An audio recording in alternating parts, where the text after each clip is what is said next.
So Mary, this is another part of my sun garden, and with it I have my crick. And the crick came about because my husband thought he should have a water feature. And I told him my water feature is out there. But he insisted on doing this, and my friend has a pond, and so she came and kind of helped us. We had to find the liner, and my other friend was a farmer, and so she had the Fieldstone, and so we made mini trailer trips to get the Fieldstone, and she helped us lay it out and design it so you could have enough hearing. You could hear it good enough when it hits in the different sections, and so that it's just another feature of the gardens. Well, when we were down below, I saw that balloon flower, but there's another color here. Yeah, I have a lavender, and it's a double lavender, and it was the only one that I had here at one time, but as time goes on, they gather and I get more. And I don't know if you noticed, but there's some mums up in here. Those are all Minnesota mums. And so I have found that with the Minnesota mums, you kind of get what you get. You buy a color, and then it seems to decide to be whatever color it wants to be. So you can start out planting something here or there, and then you go, that color is not going to work there, and then I have to move it. So I have some yellow ones that are combined like with some of the daylilies that have some yellow and some real pretty purple edging, and they work really nice together.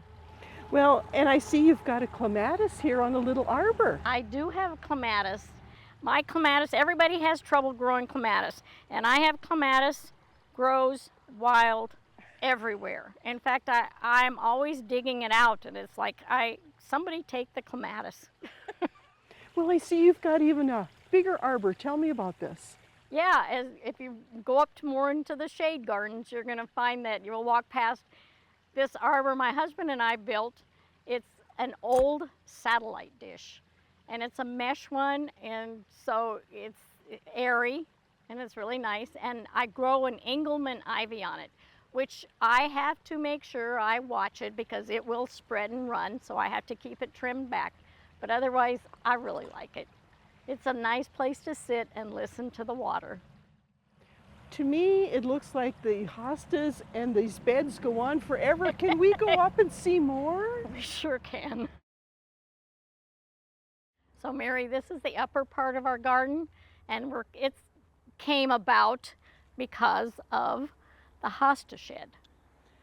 And it was an walkway. I have it planned out with all the paths so that people could walk through and see what the mature varieties of the hostas were going to be looking like.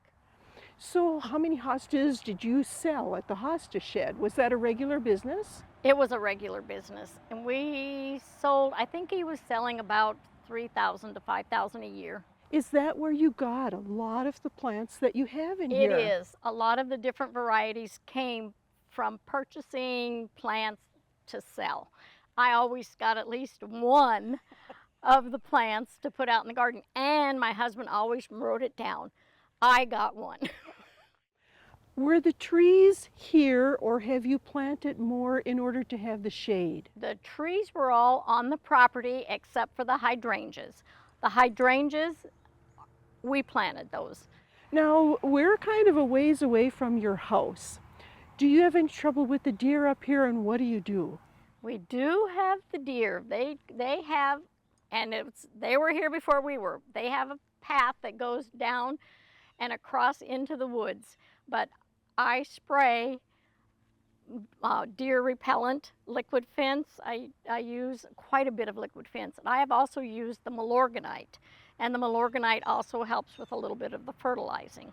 But if I'm pretty diligent about spraying, I don't have any problem. So Mary, I do have some pretty good sized hostas up here. I have one called Chief Sitting Bull. He's huge. And I also have, if you can see this gold colored hosta over here, that is one of my seedlings. I think it's going to be spectacular. But I don't hybridize. I just pick out seedlings and take care of them. But I do, besides having the great big ones, I do have miniature hostas. They're in their special bed. It's shaped like a heart because I love them. Mostly I have quite a few of the mouse ears series. They're kind of unique because of, oh, and the mouse ears flowers are so pretty. They're very beautiful. Started with, I think, blue mouse ears is one of the main ones. And then there's like church mouse and ruffled mouse. I think I have probably 10 or more of the different mouse ears varieties. Are the miniatures as aggressive or as hardy as the regulars? They are. They just don't get as big. But they're pretty hardy. Rita, do you do anything with this whole area for the winter?